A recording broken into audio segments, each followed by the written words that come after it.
This podcast and content posted by Dr. Judith Joseph is presented solely for general informational, educational, and entertainment purposes. The use of information on this podcast or materials linked from this podcast or website is at the user's own risk. It is not intended as a substitute for the advice of a physician, professional coach, psychotherapist, or other qualified professional diagnoses or treatment. Users should not disregard or delay in obtaining medical advice for any medical or mental health condition they may have and should seek the assistance of their healthcare professionals for any such conditions. August is Black Business Month, and I wanted to highlight Black women entrepreneurs because they are one of the fastest growing groups of entrepreneurs. Dr. Catrise Austin is an award-winning cosmetic dentist to the stars, and Cardi B famously rapped about her in her music. Dr. Catrise understands the connection between dental health and mental health, and we discussed the importance of having culturally competent dentists that you can open up to and talk to about anxiety and low self-esteem with regards to dental health. We know that our industries it's really tough.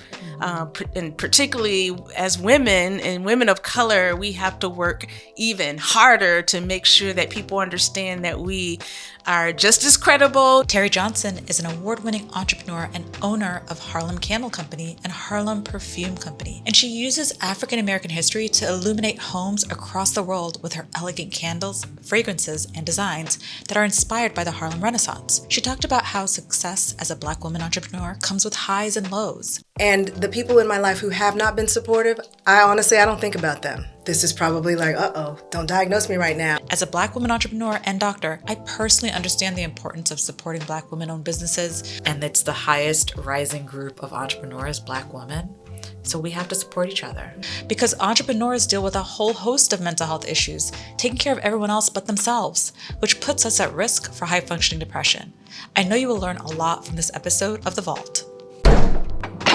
Dr. Catrise. Hey. I am super excited because this is our first mental episode. Right? I am so excited for this. I actually majored in psychology in undergrad, so I knew how important it is because people are afraid of the dentist. There's a lot of connection between your mental health and well-being and your oral health, so can't wait to get into it. It's so true. I'm guilty because I'm one of the people who are terrified to go to the dentist. Me too. Terrified. I know. Well, dentistry of today is much different than when it was when we were growing up. So things are a lot more comfortable. We have all kinds of spa amenities. So it's not as bad, but I get it. I cannot stand dental needles. I mean, and there is a connection between anxiety and dentistry. What are some of the things that you can pretty much tell off the bat when you look into someone's mouth about their anxiety? Well, the first thing that when I do a clinical exam, I can see very easily if people have worn teeth. That's like a telltale sign that they've been stressed out, probably grinding at night. Maybe they're aware of it, and sometimes they're not, particularly if they're not sleeping with someone. So that's usually the first sign when I see worn teeth. Big cracked teeth. Always want to know what's your stress levels. Are you grinding your teeth? Just tell me more about, what's going on in your life. So when you say worn teeth, you mean like in the back, the grinders? Oh, the front too. Okay. So sometimes the teeth are just starting to look flatter and shorter. And that can start to cause sensitivity. It certainly affects the look of your teeth. You start to look older when your teeth start to wear down. So these are things that, during the pandemic, oh my God, dental offices were jam-packed with all kinds of dental emergencies. And it was just because it was a time where people were stressed. So we are very aware that there's some people's lifestyle and their anxiety, their mental health plays a part in the dental. And it's not just your teeth, right? Because one of the attendings that I used to work with in the ER told me that look at their patient's gums or their lips or their tongue. What are some of the things that people can look for if they're having anxiety? Also, when you're putting a lot of pressure on your teeth, it does start to recede the gums. And that just means that the gums are starting to slide down the length of the tooth, and you can start to see the root exposure. Wow. That also leads to sensitivity, and the look of your smile is compromised. So there are so many things that we look for. We do really thorough examinations looking, we want to know, do you have ear pain, jaw pain? TMJ is a dysfunction that can affect, your comfort of chewing and so forth. So those are all things we do. When we have that medical history, tell us everything. We ask a lot of questions because it actually matters. Your oral health and your total health is connected. A lot of people don't get that, but it is so connected. That makes sense that if you're grinding your teeth a lot and you're using that big muscle, that you will start to see that joint pain or feel it, or some people will get like big muscles here, right? Yeah, so now you'll see that some dentists are offering Botox shots to relieve that TMJ area as a muscle relaxant. And that's covered by insurance? Depends on your plan. Yeah, insurance don't want to pay for a lot of stuff. If it ain't a cavity or gum disease, they're like, I don't know. Especially not the cosmetic stuff, which I love to do. So if someone is looking in their mouth and they're seeing that they have this grinding, the worn, you called it worn teeth. Worn teeth, yeah.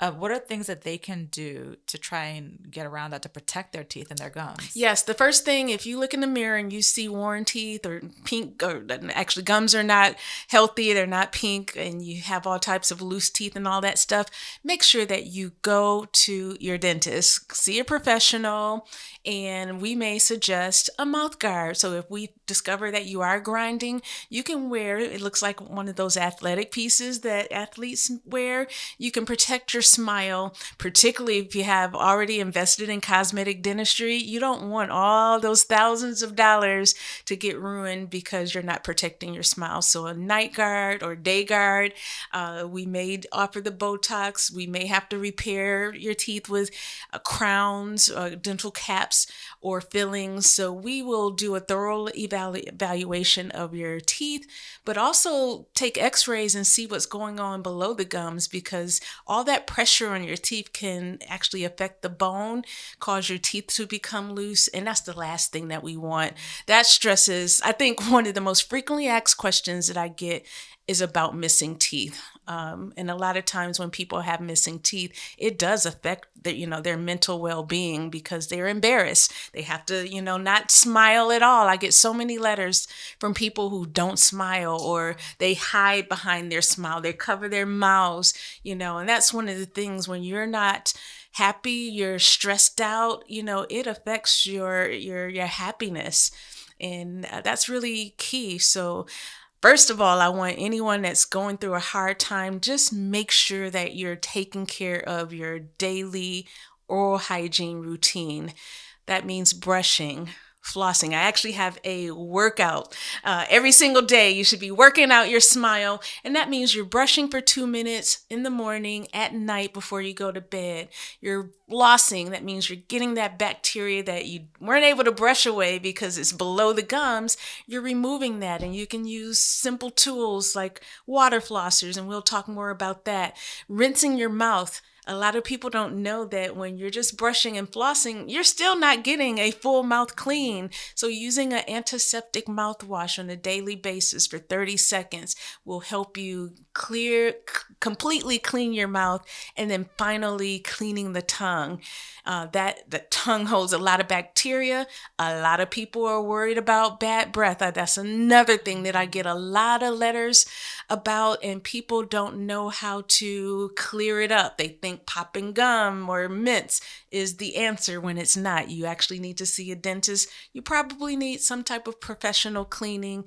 So following your home regimen, seeing your dental professional so we can help. And sometimes we may pair up with a mental health professional to make sure that whatever's stressing them out in their lives, that they can reverse that and start to live a healthy and happy lifestyle with a smile. It's so true, because a couple of years ago, I treated a patient, and, I was working with her medical doctor. I was working with her team to figure out how to address the depression.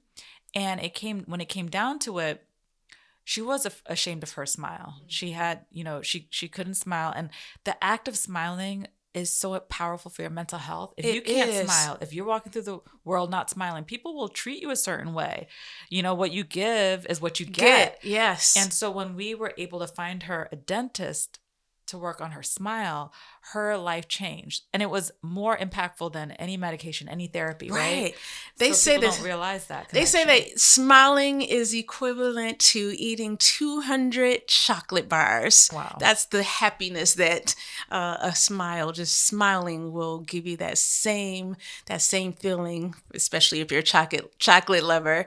But I know firsthand, the reason why I got into dentistry is because I hated my smile. I have veneers now.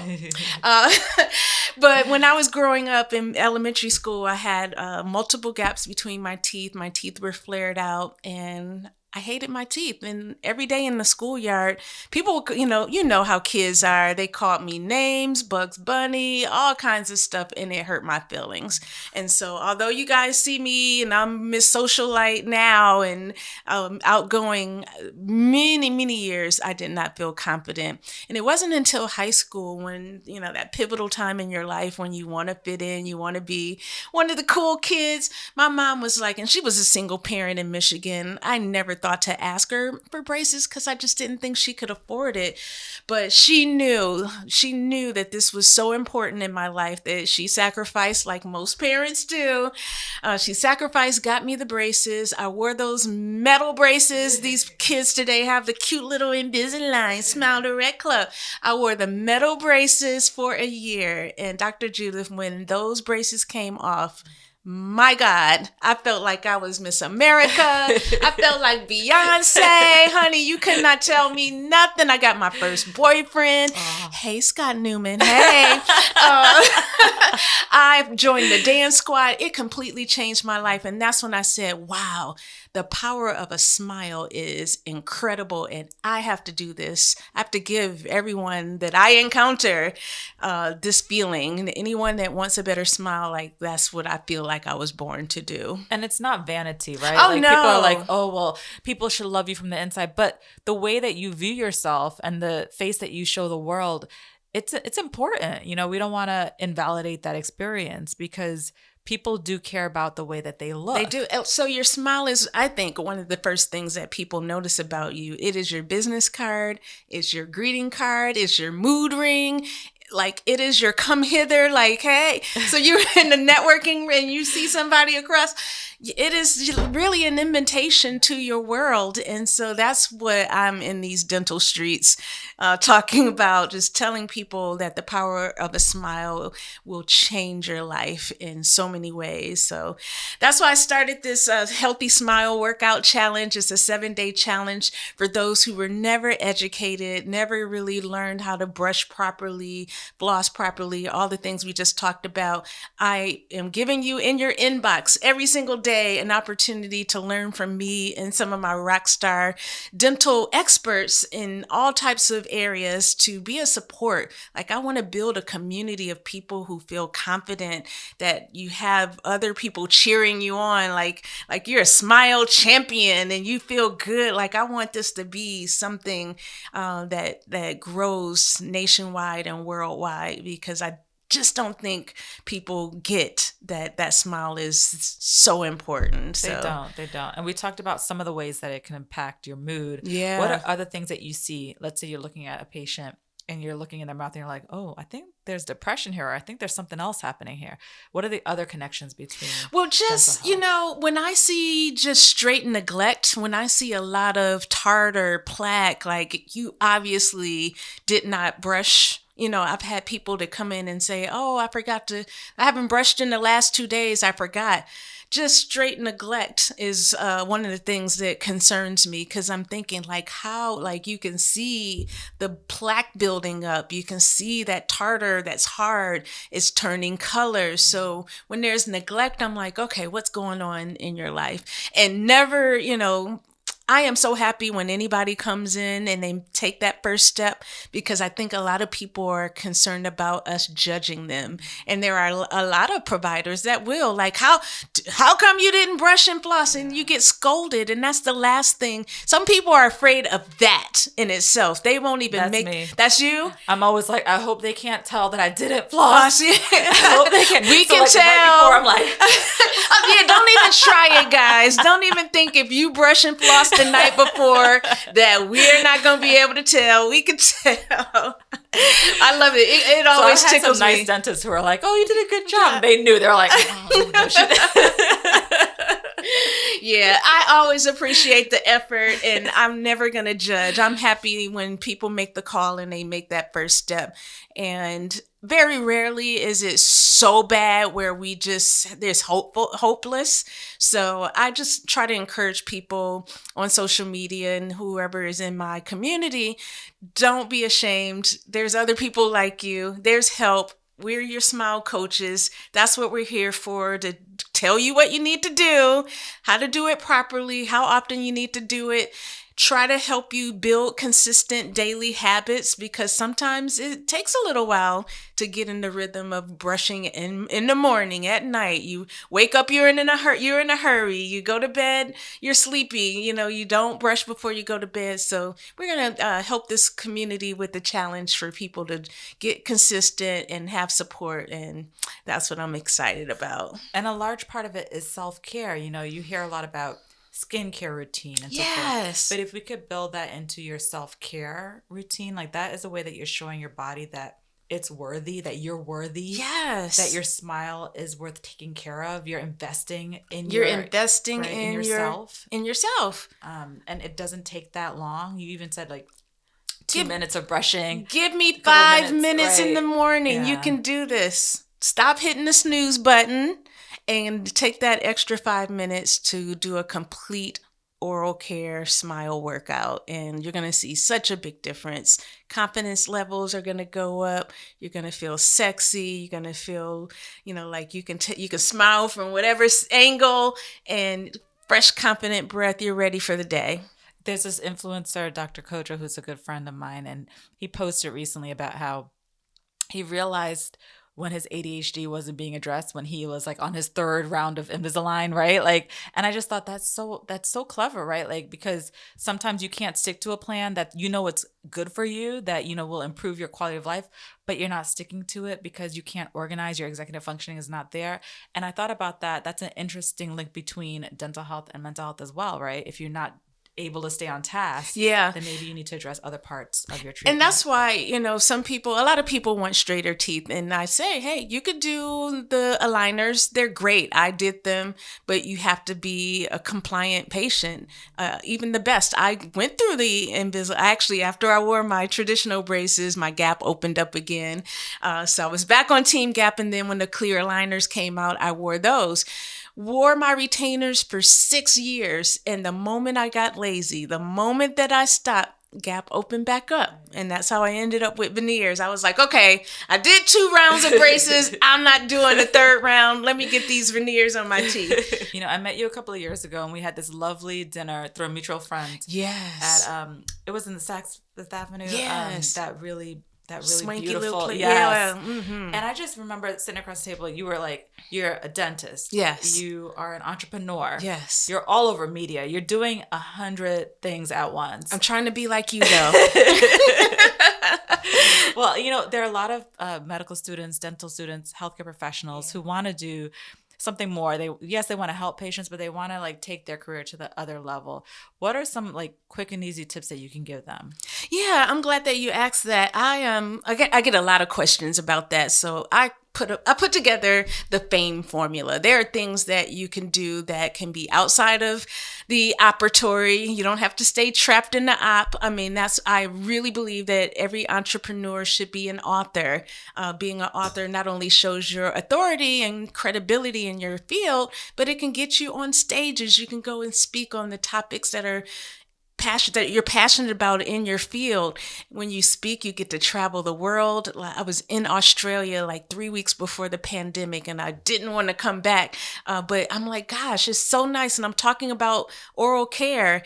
I'm like, this is so cool that I can talk about oral care all across the world in the United States. So you could become a speaker. You could become an author. You can be a social media influencer, which if you do it properly, which you are so masterful at it, you can get brand deals I've done TV commercials, Sensodyne commercials. Brands are looking for experts. So I encourage everyone to be an expert, and it is a balancing act. Now, I have designed a lifestyle by having systems in place where I work 1 to 3 days a week in the office, and then on the rest of the days, the other 5 to 6 days, 7 days, 4 days, I'm on the road, and I am doing some of the other things that still helps people. I actually love, and I don't know about you, I love the speaking and traveling and being on stages because I get to reach a broader, same message that I'm doing like one-on-one in my office, but I get to spread it across the world.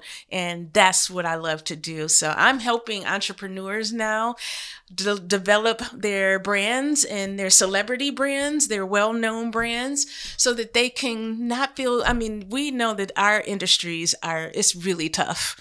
And particularly as women and women of color, we have to work even harder to make sure that people understand that we are just as credible, just as worthy, just as deserving of our fees, because of our expertise is so important. When you build that brand, then you can command the fees that you want. You can cut those hours and work smarter and not harder and still earn a great living. So that's what I'm passionate about. So many things that I love to do, and I'm here to just spread the message that you can have it all. I love that because especially when you're in healthcare, you may even like go into student debt trying to achieve this education so you can help people. And then you're just like, well, what did I do all of this was for this? Right. And you're all burnt out. Yeah, that's burnout now.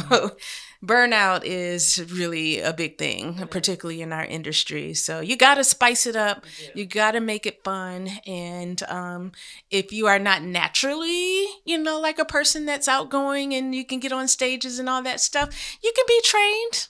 You know how many entertainers are shy, scared to death to be on stage, but they push through it and they're like the biggest celebrities in the world? You can do it. There's so many stories like that. People come off the stage, they have a panic attack, but they just go back up there, right? I heard like Lauryn Hill and Missy Elliott and a lot of people deathly afraid of the stage. A lot of people have anxiety. Yeah. So I'm glad you brought that up because I talk about high-functioning depression. I talk about high-functioning high achievers and how a lot of times on the outside, looks great. It looks great. Fabulous. Beautiful smile. Oh, beautiful smile. Dress nice. Look like you have a nice family. Cardi B singing a song about you. Right, so yeah, people rapping about you. But then, like people don't see the other side. So what was the time in your life where you were, it looked like you were doing it all, having it all, but you were struggling and people didn't know? And how did you get through that? Man, I think that time for me was right around 2017 when I was, my lease was ending on 57th Street where my office was for many years. I was burnt out and it was approaching 20 years and my lease was ending and I'm like, okay, should I re-sign this lease and do another 10 years doing the same thing, or do I sell? And I made the hard decision to sell my business. And I actually did not make the right choice of buyers. And I quickly found that out. And my business that I built from scratch started to diminish like quickly, the brand right before my eyes, because I partnered with a company that didn't value my brand. The patients started to come in and not be happy, and I'm watching my baby. I'm like, oh my God, I have no control. That was the hardest. That's when I would say I went into a depression. I felt like I was in a really dark space because it's like watching one of your children that you birthed, get on drugs or become homeless. I'm like, so yeah, I felt powerless until I didn't, because I just decided to walk away.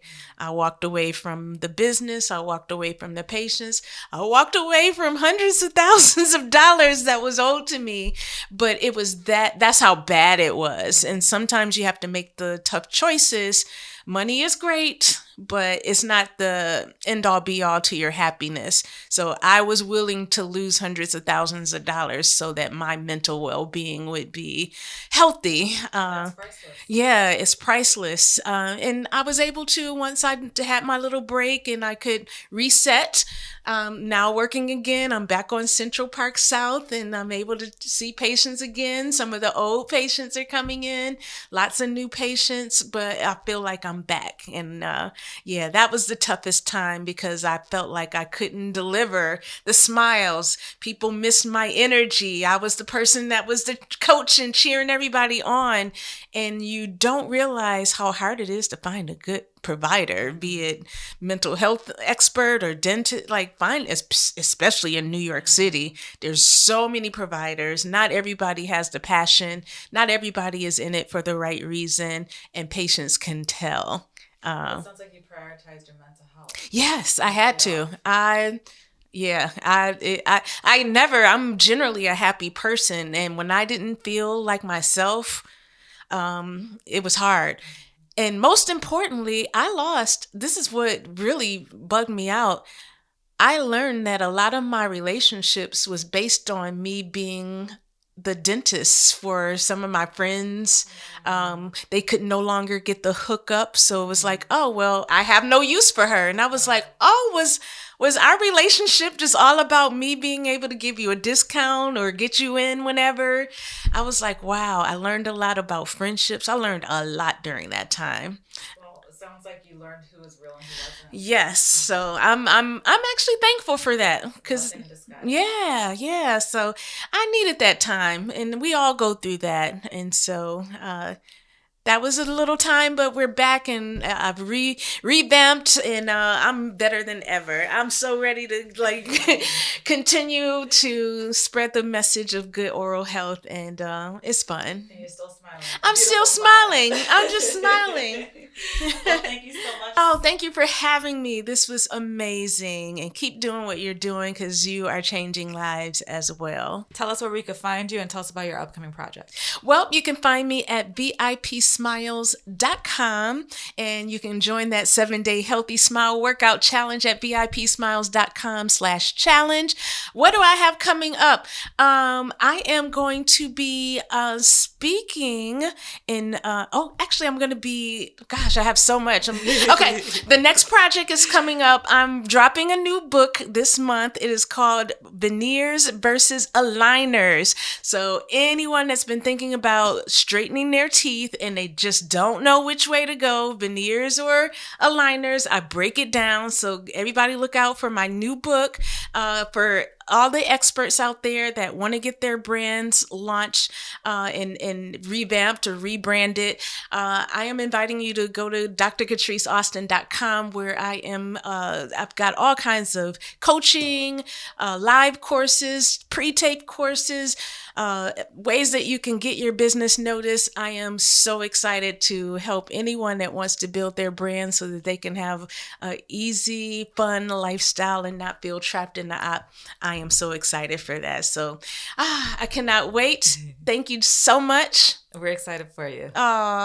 You keep doing what you're doing. Thank you. You too. All right. Thank you. I'm so thrilled to have my good friend Teri in the vault. Yay! I've been in the vault. It's like money. It is, right? And friendship is golden. And, I usually have experts on medicine and science and yada. But I wanted to talk to my friends because therapists need friendship too. And we don't have it all figured out. And you're one of those friends that I've called up throughout the years. So many years. So I wanted to pick your brain. What are the important components of maintaining healthy friendships? I think some of the most important things, especially within our relationship, are checking on each other. Because you're powerful, you're wonderful, you're successful, you're all of those things. But I know that everything is not 100% okay. Because with that comes a lot of stress. There's a lot of responsibility that you have. So it's checking on each other. Even if it's a text. You like to text. You don't like to call. So I have to text you. And you love to call. You love to cold call. I do. But it is texting and kind of knowing that, all right, I need to carve out the next 20 minutes because I'm going to be like this, going back and forth with Judith. But it's figuring out those times and kind of paying attention to what's going on. And also planning ahead. I mean, we have to plan our schedules well in advance. And if we're going to actually have that face-to-face, real time where we truly, truly bond. Sometimes I'm like, girl, I'll just come over. I'll come over. Let's just order some food, make some food. And it's just as simple as that. It doesn't always have to be something crazy where we're going out and doing this and doing that. Sometimes it's just that quality time. And if you know your friend really just wants that and no other outside noise and stimulation, then let's do that. And it's just paying attention and really always keeping the temperature check on what's going on in your friends' lives. I love that you say that because there's all this information about love languages with relationships or romance and, knowing how to communicate, but we don't really talk about that with friendship. And I think that when you've known someone as long as you and I have known each other, we figured it out. Like, I'm not going to interpret something you do just quickly. I'm going to be like, well, I know her, and this must mean she's busy, and I'm not going to read into it. At the same time, not everyone has these long relationships, right? These long friendships. So not to say that the longer the friendship is, the better, right? Those two factors do not always go together. But I think you're right. Knowing how your friend communicates, knowing when they need to be checked on, like the whole meme, like check on your strong friends. You really do have to check on your strong friends, right? You really do. And sometimes it is something like reminding them or sending them a picture or a little video of a time where we don't even have to exchange words. We're both just going to fall out laughing because of this experience that we had or what you did or what I did. And sometimes that will just uplift someone and make them feel better about whatever is going on in life, because we will always have those funny, memorable, silly moments that we can share and just feel funny and feel good about. And feel like, you know what, life should not be that serious. Well, we've had a lot of experiences. I've known you since I was a resident, when I was going through anesthesiology, then I switched to psychiatry, then I did all this training, then I started a business. So you've had a dynamic career, and now you are this amazing entrepreneur, and you are constantly evolving and creative.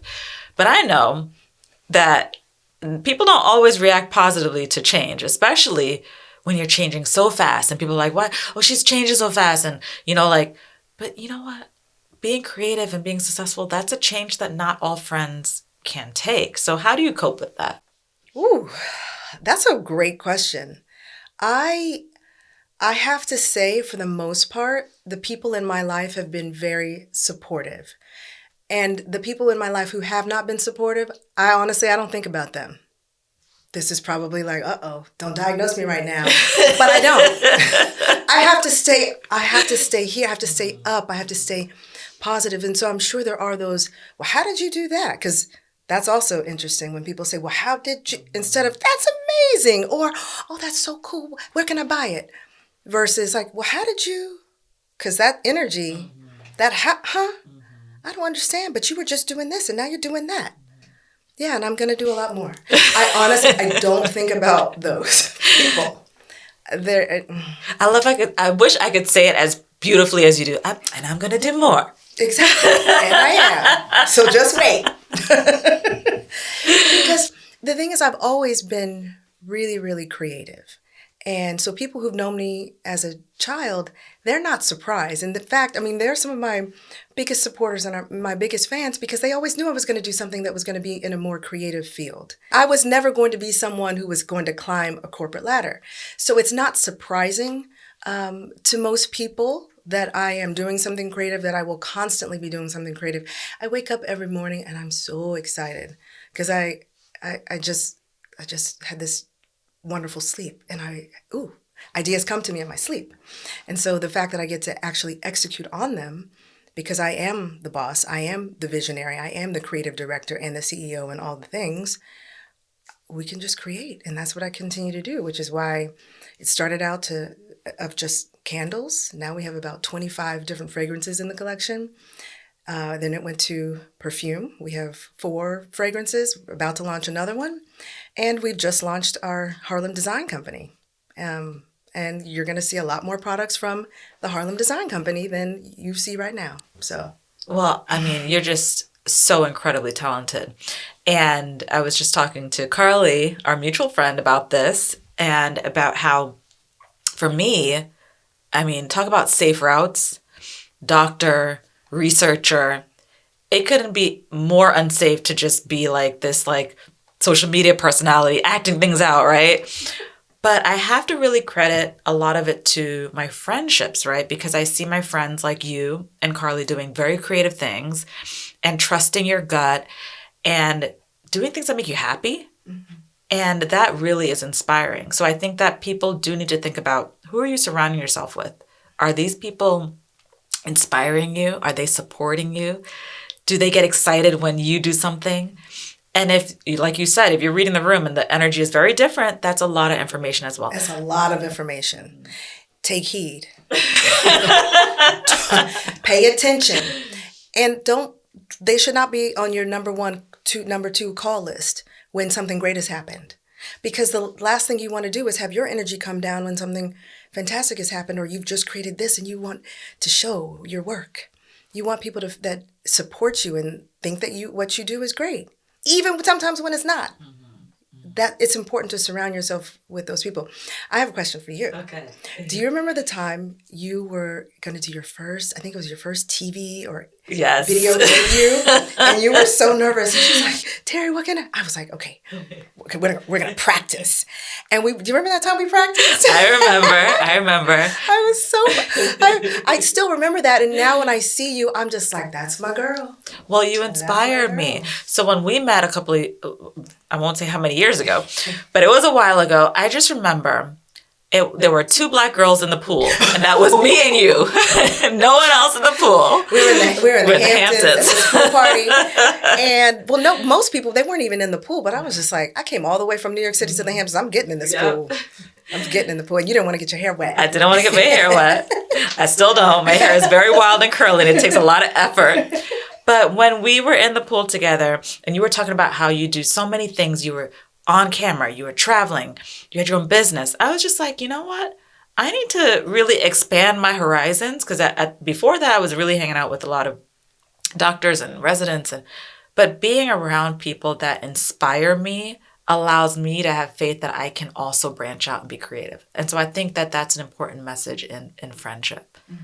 Don't just be around the people you think you're supposed to be around. Be around people that inspire you too. And I also think it's so important for us to have friendships of people who are from different generations, of different backgrounds, who think differently than we do, of different religions, because all we can do is share and learn and grow and be inspired by the way other people think and other people's perspectives. So I've made it a goal, especially this year, to expand my world of friendship. I want people much, much older than me, because there's so much wisdom that they have that we don't. You know, we think we know it all, but we don't.